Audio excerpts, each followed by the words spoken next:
नमस्कार, मी डॉक्टर दर्शन, स्त्रीरोग तज्ज्ञ आणि प्रसूती तज्ज्ञ. पिरियड मिस झाला आहे आणि तुम्ही पपई खाताय, तर हा व्हिडिओ नक्की बघा. बऱ्याच महिलांचं एक ठरलेलं असतं की पिरियड मिस झाला आहे, पपई खाऊन पिरियड येणार. तर पहिल्यांदा तुमचा जर पिरियड मिस झाला असेल, तर तुम्हाला सगळ्यात आधी UPT टेस्ट म्हणजे तुम्ही प्रेग्नंट आहात की नाही हे चेक करणं गरजेचं आहे. आणि जरी चुकून तुम्ही पपई खाल्लीत, तरी घाबरून जाण्याचं कारण नाही. कारण बरेच सायंटिफिक पेपर असे आहेत की पिकलेल्या पपईने ॲबॉर्शन होत नाही.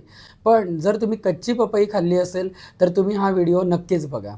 कच्च्या पपईमध्ये लॅटेक्स हा सबस्टन्स असतो आणि लॅटेक्स या सबस्टन्समध्ये पेप्सिन आणि पेपेन नावाचं केमिकल कंटेंट असतं.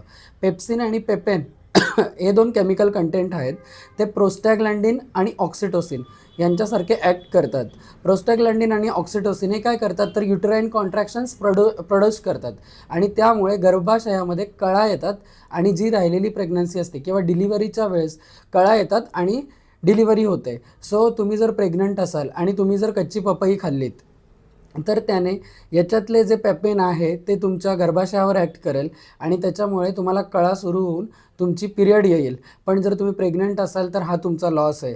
सो जर पिरियड मिस झाली, तर सगळ्यात आधी तुम्ही गायनेकोलॉजिस्ट तुमच्या जवळचे असतील त्यांना भेटा किंवा तुम्ही आधी एक प्रेग्नन्सी किटवर प्रेग्नन्सी किटवर प्रेग्नन्सी आहे की नाही हे चेक करून बघा. आणि जर प्रेग्नन्सी असेल, तर नक्कीच तुम्ही डॉक्टरांना व्हिजिट करा.